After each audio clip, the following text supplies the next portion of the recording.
ali šta mislite, da li se stvaraju nove duše?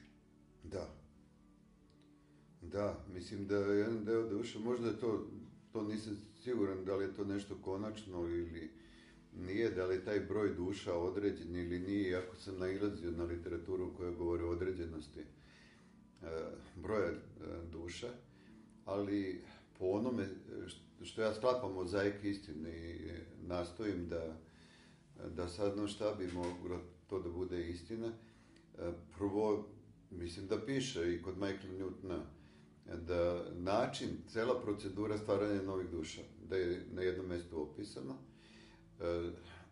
Drugo, postoje duše koje su došle do tog nivoa nečovečnosti, da u proceduri ili sukobu sa Božjim zakonima, prirodnim zakonima, kako god ih zvao, kosmičkim zakonima, u sukobu sa njima one zapravo se rasplenjuju. I znam u knjizi Obraćanje Boga razuma, koji je napisao ruski akademik Levencov, piše između ostalog, ukoliko bi neko upotrebio nuklearnu bombu na planeti Zemlji i prvo naumio da tako nešto uradi, da uništi planetu Zemlju, da bi njegova duša bila rasplenuta u kosmosu. Dakle, kada se raspline duša, a rasplinjivanje duše isto može da se posredno objasni. Živorad Mihajlović Slavinski u svojim knjigama govori o iseljivanju duše. Dakle, duša može da se pokida. Ako ona može da se pokida, onda je moguće i da se raspline. Sad je stvar o tome da li ljudi shvataju da je i duša neka vrsta finotvarne energije. Dakle, da li ljudi znaju šta je zapravo duša. Dakle, duša se sastoji od dva elementa ili dve komponente, a to su psiha i A u oba slučaja je reč o energiji. Dakle, reč je o energiji koja je nosilac informacija. I misao je nosilac informacije, i emocija je nosilac informacija. Zašto to govorimo u vezi sa ovim pitanjem? Dakle, duša je nešto što postoji, nešto što je komponenta čoveka, jer čovek ima telo koje nosi do duše, ima životnu energiju koja čini to telo, ajde da kažem, mogućim nosiocem duše, i duša koja je suštinski ono što je čovek. Dakle, mi možemo za sebe slobodno kažemo, mi smo duše. Ova duša se zove Svetozar Radišić. Dakle, imenovana je onog momenta kada je ušla u telo. Ili možda nekad kumovi to i ranije urade. Imenuju ranije. Ali u svakom slučaju, ta naša duša je večna. Večna je zato što može da napusti ovo telo i da se ponovo useli u neko drugo telo.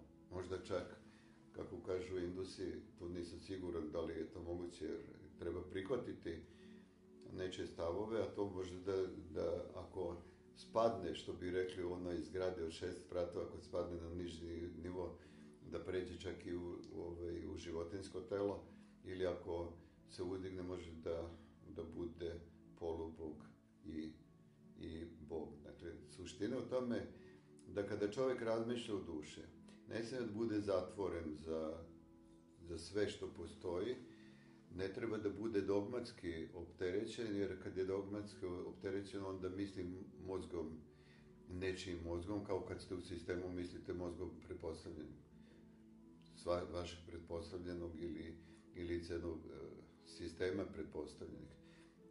Ja smatram da duša je na neki način slobodna, budući da je večna, ona ima izbore, ona je svesna samo kada nije u telu. Dakle, ako se osvesti u telu, onda je to velika stvar. To znači da je shvatila svrhu života i da treba da iskoristi ostatak života. Znači, onaj moment osvešćenja do momenta smrti, taj vremenski period da nešto učini. Ako to ne uradi, onda je zaludno bila u ovom telu. Ona mora da ponavlja. I meni se dešava, ja se nekad našalim sa ljudima koji o duši ne razmišljaju, ima ljudi koji uopšte ne znaju da imaju dušu. Ja se sa njima našalim, kad im neko umre, oni nešto pate. Ja smatram da ne trebaju pate, jer je svaka duša samostalna. Nevažno je to, ništa se neće dogoditi toj duši, a telo, nema razloga da brinemo o telu, zna se šta će se dogoditi sa njim. Imamo mnogo tih predrasuda u vezi sa dušom i telom. Mnogi ljudi idu godinama na grob, jako znaju da tamo nema te duše. Duša je davno napustila, znači u momentu smrti. Tako da je jako važno da se shvati koliko je duša moćna, uslovno rečeno, a sve dok je u nekom telu i dok je čovjek živ, dotle su presudne njegove misli i emocije. Dakle, to su komponente duše. One su najvažnije. One mnogo mogu i kada ljudi se osveste, onda mogu jako mnogo toga da urade u tom svom životu.